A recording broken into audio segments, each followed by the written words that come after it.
अब कुछ बात हो जाए क्रिप्टो करेंसी के हवाले से।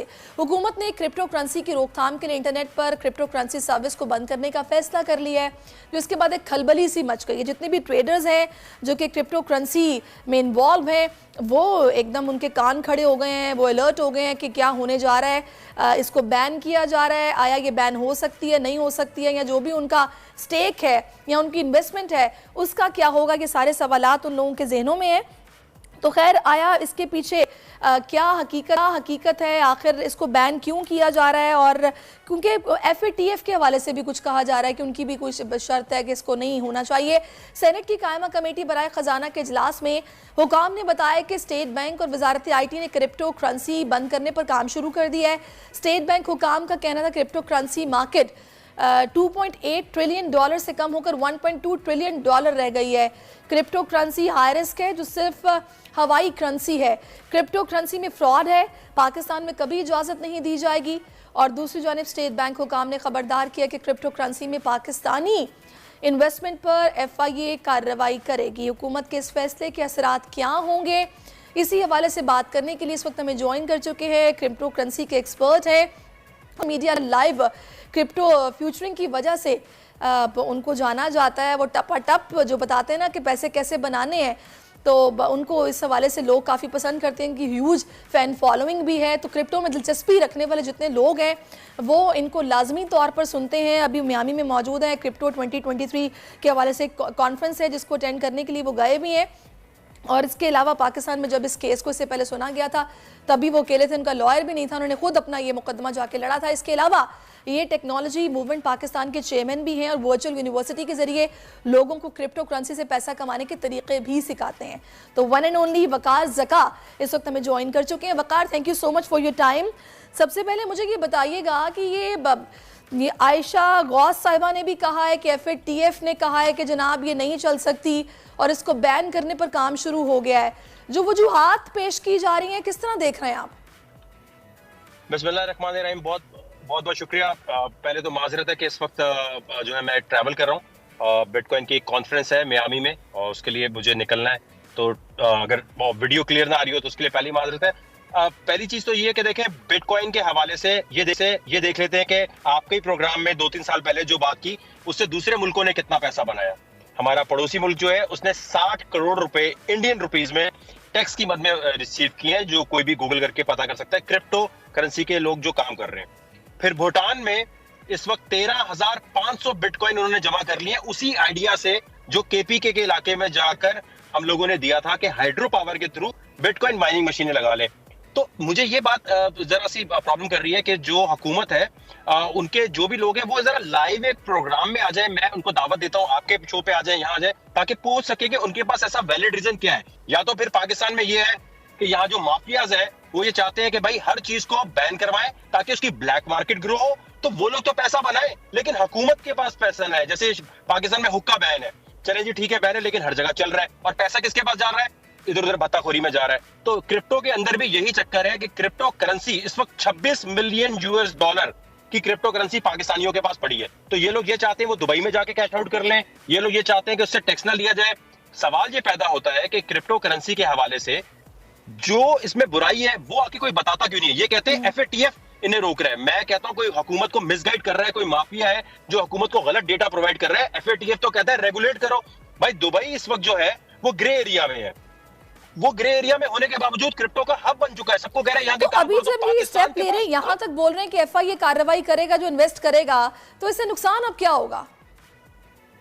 देखिए पहली बात तो ये कि क्रिप्टो करेंसी बैन तो हो नहीं सकती। ये तो पता नहीं इन्होंने कैसे सोच लिया है। चाइना नहीं बैन कर सका, इंडिया बैन नहीं कर सका, अमेरिका नहीं कर सका, तो पाकिस्तान के पास ऐसी क्या खास टेक्नोलॉजी है जिससे डिसेंट्रलाइज एक्सचेंजेस को ये बैन कर देंगे? क्रिप्टो में ये अब ये जरूर होगा कि लोग छुप छुप के और काम करेंगे। पाकिस्तान में तो होता ही है, जिस चीज से रोको वो और होती है और उसकी जो ब्लैक मार्केट है वो और ग्रो होने लग जाती है। तो देखें इसमें सबसे अहम चीज ये है कि इस वक्त पाकिस्तान $1 बिलियन अभी कमा सकता है। अभी ये आइडिया मेरे से हुकूमत ले ले।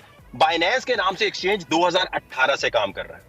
अब इस एक्सचेंज को अगर नोटिस भेजा जाए, मैंने IT मिनिस्टर को बोल दिया, मैंने आयशा गौस साहिबा को भी व्हाट्सएप पे मैसेज किया है कि काइंडली देखें अभी पाकिस्तान को पैसा चाहिए। एक नोटिस भेजना है कि आप हमारे मुल्क में 2018 से काम कर रहे हो, अगर आप यहाँ काम करना चाहते हो तो 3 साल तक जो पैसा पाकिस्तान से कमाया है उसका अंदर आप $1 बिलियन अभी जमा कराओ। अब सुन के लोग कहते हैं अरे $1 बिलियन कहां से देंगे? दुनिया का सबसे बड़ा एक्सचेंज है। वॉल स्ट्रीट जर्नल इसके बारे में कहता है कि 76 billion per day trading volume था उसका 2021 में। तो मेरी रिक्वेस्ट है, देखें दुनिया के जो बड़े बड़े लोग होते हैं उनकी तरफ ध्यान दें। ब्लैक रॉक के सीईओ हैं लैरी फेन, उनको आप देखें वो क्रिप्टो करेंसी के बारे में क्या कर रहे हैं। सारी दुनिया बिटकॉइन की तरफ जा रही है क्योंकि दुनिया रिसेशन की तरफ जा रही है। उस वक्त 2008 में जब रिसेशन आया था तो गोल्ड की तरफ गए थे। अभी देखें गोल्ड की कीमत ऊपर जा रही है, इसी तरह बिटकॉइन ने भी 3-4 महीने बाद ऊपर जाना है। आपने अभी बताया कि आपने डॉक्टर आयशा गौस को मैसेज किया, कि आपको रिप्लाई आया उनका? नहीं, मेरा क्योंकि नंबर सेव नहीं होगा, रिप्लाई नहीं है, तो मैं उनसे रिक्वेस्ट करूंगा। देखें इस वक्त मुल्क जिस तरफ से गुजर रहे हैं, जो क्राइसिस है, मेरी रिक्वेस्ट है, इस वक्त अमेरिका भी उन्हीं क्राइसिस से गुजर रहा है। अमेरिका में भी देखें डेथ सीलिंग आ गई है। उनके पास जेनेट जेलन जो उनकी सेक्रेटरी वजीर खजाना है, वो ये कह रही है कि हमारे पास पैसे नहीं है, 1 जून के बाद नहीं है। तो पूरी दुनिया में जो क्राइसिस आ रहे हैं, सारी दुनिया गोल्ड और बिटकॉइन और सिल्वर की तरफ जा रही है। तो बिटकॉइन को बैन अगर करेंगे तो मैं आयशा गौस साहिबा से रिक्वेस्ट करता हूं प्लीज मुझसे एक दफा बात कर लें। अभी आपने कहा हमें पैसे की जरूरत है, अगर ये इतने फवायद हैं इस चीज के और रेगुलेट अगर करने से ये फायदा पहुंचेगा, तो आपने क्यों इनसे प्रॉपरली बैठ के बात नहीं की? एक वक्त आप कहते थे हम पूरे कर्जे उतार सकते हैं पाकिस्तान के अगर हम इस करेंसी पर प्रॉपरली काम करें, तो क्या आपने आइडिया शेयर नहीं किया? ये बातें इनको समझाई नहीं? आपको मौका नहीं मिला? नहीं, बिल्कुल मिला है। फवाद चौधरी साहब को मैंने बहुत बताया था, और इतनी दफा बताने के बाद हुआ यह था कि उन्होंने करते थोड़े दिन बाद मेरी एफआईआर कटवा दी, और एफआईआर में लिखा था वकार जगह क्योंकि क्रिप्टो करेंसी को प्रमोट करता है इसलिए आपकी एफआईआर कटती है। तो इमरान खान की हुकूमत में तो डिजिटल पाकिस्तान का नारा लगाने वाले जो है डिजिटल करेंसी के पीछे पड़े हुए थे। भाई इस इंडस्ट्री से अगर आप इसे बैन करेंगे, मेटावर्स की इंडस्ट्री गई, एनएफटी की इंडस्ट्री गई, और इसकी नौकरियां भी चली जाएंगी। देखें ट्रेडिंग सिर्फ नहीं बंद कर रहे, दुनिया में जो नौकरियां हैं वो सारी की सारी बिटकॉइन और ब्लॉकचेन की जो वेबसाइट बननी है, जो मुख्तलिफ कॉइन्स आते हैं, जो मुख्तलिफ इसकी डिसेंट्रलाइज एक्सचेंज बनते हैं, उनकी सर्विसेज जो पाकिस्तानी इंजीनियर प्रोवाइड कर सकते हैं ऑनलाइन, वो इंडिया और बांग्लादेश की तरफ जाएंगी। तो आप नौकरियां भी तो खत्म कर रहे हैं। मैं क्लियर कर दूं चीज, अगर ये इलीगल है, FATF कहता है कि रेगुलेट करें, और अगर आप इसको ठीक ही नहीं समझते तो बाइनेंस के इवेंट्स फिर हमारे मुल्क में किस तरह से हो रहे थे कि बकायदा प्रॉपर आप उर्दू में भी बात कर सकते हैं। मैं यही तो कह रहा हूँ, ये क्या चक्कर है कि इधर बैन होता है, उधर वो इवेंट भी करवा रहे हैं। हमारे जो रिटेल इन्वेस्टर्स हैं, जो गरीब लोग हैं, वो पैसा भी वहां बेचारे लगा के बैठे हुए हैं। कल को अगर वो उसको बंद करते हैं तो बंद तो खैर नहीं होगा, चलता रहेगा, किसी के पैसे कहीं भी नहीं जाने वाले। लेकिन मसला ये पड़ेगा कि भाई वो जो पैसा कमाएंगे उसको वो कैश आउट का करेंगे, सारे लोग दुबई चले जाएंगे। तो अब ये मुझे देखें, इसमें एक ही चीज है, या तो कोई माफिया ये चाहता है कि क्रिप्टो करेंसी जो यूएसडीटी बिक रहा है मार्केट में उसके रेट को गिराया जाए, एक ऐसी अफवाह छोड़ी जाए कि जी हम बैन करने वाले, हम बैन कर देंगे, और बैन करने के आवाज से जैसी मार्केट नीचे आए यूएसडीटी की, तो उसी जैसे डॉलर की मार्केट होती है ना, इसी तरह क्रिप्टो में इसकी भी मार्केट है, उसको गिराए और बाद में पैसे ले ले। मैं फिर आपसे क्लियर कर दूं, FATF कहता है इसको रेगुलेट करें। अगर आप रेगुलेट नहीं करेंगे तो भाई इसकी तो ब्लैक मार्केट बन जाएगी। FATF ये कहता है कि इसको रेगुलेट करें, तो फिर क्या वजह है कि हुकूमत इस बात को मानने को तैयार नहीं है, या फिर वो इसको लीगलाइज नहीं करना चाहते? उसकी वजह क्या है? उनको क्या इससे फायदा है? देखें इनका मेरे ख्याल से होमवर्क नहीं है। कोई जाके इनको कहता है भाई देखिए इससे डॉलर की फ्लाइट हो रही है, इससे डॉलर जो है ना ऊपर जा रहा है। भाई डॉलर कैसे ऊपर जा रहा है? क्रिप्टो करेंसी पाकिस्तान में ही पड़ी है। मेरा सवाल यह है कि मैं रिक्वेस्ट करता हूं, मैंने अदालत में केस किया, बगैर वकील के जाके लड़ता रहा। मैं ऑनरेबल कोर्ट का शुक्रिया अदा करता हूं कि इस वक्त क्रिप्टो अगर पाकिस्तान में चल रही है वो सिर्फ और सिर्फ सिंध हाई कोर्ट की वजह से चल रही है। सिंध हाई कोर्ट अगर ऑर्डर नहीं करता 2020 में तो क्रिप्टो बैन ही रहती। तो उन्होंने मुझे लगता है पाकिस्तान में सिर्फ जो अदालतें हैं वो सही तरह सुन रही होती है, बात को सही तरह समझ रही होती है, बाकी सब अपनी किसी जल्दी में। आज पाकिस्तान में क्रिप्टो से जितने लोगों ने पैसा बनाया वो सिंध हाई कोर्ट का शुक्रिया अदा करें, वो ऑनरेबल जस्टिस करीम खान आगा का शुक्रिया अदा करें जिन्होंने इस केस में मुझे सुना और इसके अंदर एक फैसला आ गया कि अभी ये इलीगल नहीं है, इसके ऊपर आप काम करें। मेरी रिक्वेस्ट है आयशा गौस साहिबा से, मेरी रिक्वेस्ट है जितने भी स्टेक होल्डर्स हैं, प्लीज हमें मौका दें, हम फ्री ऑफ कॉस्ट सर्विसेज देने के लिए तैयार है। पाकिस्तान को अपना क्रिप्टो बोर्ड लॉन्च करना चाहिए जिसकी वजह से पाकिस्तान अपना एक्सचेंज लॉन्च करे और जो भी इसमें ट्रेडिंग करेगा उसके पैसे पाकिस्तानी हुकूमत को मिलेंगे। अब आप मुझे बताएं इसके अंदर गलत आइडिया क्या है? आप ये स्ट्रेटेजी बता रहे हैं, आप मतलब मशवरा ये दे रहे हैं कि क्रिप्टो बोर्ड लॉन्च किया जाए, उसको रेगुलेट किया जाए, वो तो ये बात मानने को तैयार नहीं है। तो फिर आप लोगों का आगे फिर क्या लाहेमल होगा? पाकिस्तान टेक्नोलॉजी मूवमेंट को भी तो चेयरमैन है ना आप, उसके क्या करेंगे आप?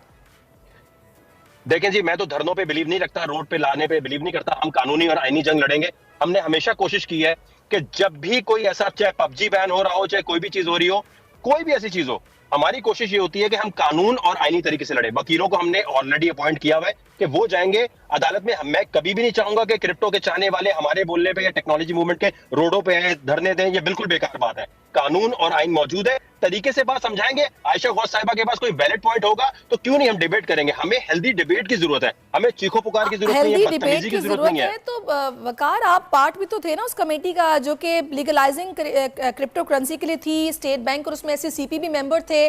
क्या आप वहां डिबेट नहीं कर पाए, उनको नहीं समझा पाए? देखिए, असल में दुनिया में क्रिप्टो करेंसी जो है ना, उसमें जो सेंट्रल बैंक है वो तो हमेशा इसके अगेंस्ट ही होता है। डाकिया कभी नहीं चाहेगा ईमेल का बिजनेस हिट हो। यही वजह है कि स्टेट बैंक ने तो कभी मानना नहीं था। हमें तो पार्लियामेंट से और जो हुकूमत वक्त है, हम उससे कहते हैं कि भाई आप इसके ऊपर कानून साजी करें। मैं कहता हूं सिर्फ मुझे एक मौका दे दे। मैं आज चैलेंज करता हूं कि अगर $1 बिलियन एक साल में नहीं आया, आप लिखे इस बात को, अगर हमें अलाउ कर दें एक्सचेंज खोलना है, हमें अलाउ कर दें, हमारे हाइड्रो पावर की माइनिंग मशीन वाले आईडिया को कर लें, $1 बिलियन अगर मैं मुल्क में नहीं लेकर आया तो वकार ज़का अपना सोशल मीडिया बंद कर देगा। ये ड्रामेबाजी और पब्लिसिटी स्टंट है, अगर तो मैं बंद कर दूंगा। आज आप लिख लें, अब मौका तो दें, आप मौका ही नहीं देना चाह रहे। तो ये मौका फिर आपको कैसे मिलेगा? आपने फवाद साहब से बात की, आयशा साहिबा को मैसेज किया, फिलहाल कोई रिप्लाई नहीं आया। अभी आप आई थिंक मियामी में मौजूद हैं, तो फिर किस तरह, कब, क्या करेंगे? जी, इस वक्त सारी दुनिया ऑनलाइन काम करती है और इसके अंदर जो है पाकिस्तान में असल में ये बड़ा होता है कि यार बंदा ऑन ग्राउंड मौजूद हो। ऑन ग्राउंड जितने लोग मौजूद हैं वो कोई काम ही नहीं कर पा रहे। सारी दुनिया ऑनलाइन करती है। देखिए, फवाद चौधरी साहब ने बिल्कुल आगे बात लेकर गए थे, हर चीज हुआ था, लेकिन मैं आपको ये बात क्लियर कर दूं, इमरान खान की तरफ से हमें ये पता चला था कि उनको जो है ये करेंसी हराम लगती है, दज्जाली करेंसी लगती है। अब शायद उनका मौकफ चेंज हो गया हो, हम हैरान थे कि यार ये इनको हराम क्यों लगती है करेंसी। लेकिन मुझे लगता है PMLN जो है वो बिजनेस करने वाली एक पॉलिटिकल जमात है और अभी उनके पास मौका है। अगर आज क्रिप्टो को कर देंगे, सारी यूथ इनके साथ खड़ी हो जाएगी। जो भी मिसगाइड कर रहे हैं आपको, काइंडली, अच्छा अगर तो ये किसी माफिया के लिए आपने किया कि USDT का रेट गिरा है तब तो ठीक है, लेकिन अगर आप इसको बैन वाकई करने जा रहे हैं तो आप इतनी बड़ी बिजनेस अपॉर्चुनिटी से पाकिस्तानियों को महरूम कैसे कर सकते हैं। मैं फिर रिक्वेस्ट करूंगा, बार बार वही बात कह रहा हूं कि देखिए, मैं दुनिया के किसी भी हिस्से में जाके अपनी जिंदगी आराम से गुजार सकता हूं, मुझे इस झगड़े में पड़ने की जरूरत नहीं है। लेकिन मैं चाहता हूं कि ये सबसे बड़ा मौका है कि पाकिस्तान अपने पास बिलियंस ऑफ डॉलर ला सकता है। तो मैं, आप आयशा गौस साहिबा को आपको भी रिप्लाई नहीं देने क्या? अभी हमने उनसे कांटेक्ट नहीं किया, हमने पहले आपसे बात की है, क्योंकि ये तो ऑर्डर्स आ गए हैं और बोला है कि भाई अब कार्रवाई होगी, जो भी इन्वेस्टमेंट करेगा। मुझे ये बताइएगा वकार, बहुत सारे लोग जो इस वक्त आपको सुन रहे हैं और उनकी इन्वेस्टमेंट है क्रिप्टो करेंसी में, वो परेशान है कि अगर ये बैन हो जाती है, से सपोज हो गई, तो उनकी इन्वेस्टमेंट का वो क्या करेंगे? वो महफूज भी है या नहीं महफूज, उन्हें क्या करना है? पहली बात तो ये कि किसी भी क्रिप्टो करेंसी के एक्सचेंज पे अपना पैसा नहीं रखना चाहिए। कोई भी एक्सचेंज कभी भी भाग सकता है। बाइनेंस इस वक्त दुनिया भर में, अमेरिका में, बाकी जगहों पे उसका बहुत खराब ट्रैक रिकॉर्ड है, मनी लॉन्ड्रिंग और बाकी बहुत सारे और एक्सचेंज है, बिटगेट है, KuCoin है, ओकेज है, ये कहीं ना कहीं दुनिया में लिस्टेड है। बाइनेंस का सबसे बड़ा मसला ये है कि वो दुनिया में कहीं रजिस्टर्ड नहीं है और उसमें मनी लॉन्ड्रिंग के केसेस है। तो मैं सबको रिक्वेस्ट करूंगा, अपनी क्रिप्टो करेंसी आपने वॉलेट में रखनी है, आपने एक्सचेंज पे नहीं रखनी। कोई एक्सचेंज ठीक नहीं है। और दूसरी बात, अगर आप वॉलेट में रखते हैं कोई मसला नहीं है, दुनिया भर में आप जाकर कहीं भी इसको कैश आउट कर सकते हैं। मैं आपको बताऊं, इस वक्त 1 जून से बिटकॉइन का बड़ा बूम आने वाला है, क्योंकि जून 1 से हांगकांग जो है वो इसको प्रॉपरली लाइसेंस दे रहा है, सारे लोगों को वेलकम कर रहा है। बहुत सारे एक्सचेंजेस जो अमेरिका से मूव करना चाहते हैं टैक्सेस ज्यादा होने की वजह से, वो सारे हांगकांग और दुबई की तरफ आ रहे हैं। तो 1 जून से बहुत बड़ा बूम आ रहा है और उसी बूम के टाइम अगर आप क्रिप्टो को बैन करेंगे तो पाकिस्तानियों को फिर आप महरूम कर देंगे बहुत बड़े प्रॉफिट से। सही, चले वकार, देखते हैं फिर क्या सूरत हाल बनती है। जिस तरह के अभी आपने कहा है कि भाई ये बैन तो नहीं हो सकती, तो पाकिस्तानी बड़े तेज हैं, वो कोई ना कोई दूसरा रास्ता निकालेंगे अपनी इस इन्वेस्टमेंट को महफूज। आपको अंदाजा तो है VPN का कितना जबरदस्त इस्तेमाल पाकिस्तानी करते हैं हमेशा से, तो एक्सपर्ट है वो तो उसमें। बिल्कुल। चले Waqar, thank you so much for your time. और नाजरीन, ये है कि इसमें वकार तो ये बोल रहे हैं कि पैसा बहुत सारा वो पाकिस्तान लेकर आ सकते हैं, उनको एक मौका दिया जाए, लेकिन कोई बात सुनने को तैयार नहीं है। अदालतें बात सुनती हैं और ये भी सिंध हाई कोर्ट के ऑर्डर की वजह से ही जितने भी क्रिप्टो करेंसी में इन्वेस्टर्स मौजूद थे उनको अब तक जो फायदा मिला है इस वजह से मिल चुका है। उन्होंने कहा है कि उन्होंने आयशा साहबा को मैसेज किया, कोई जवाब अभी नहीं आया। Let's see what will happen. Subscribe करें और बेल दबाएं ताकि कोई खबर रह न जाए।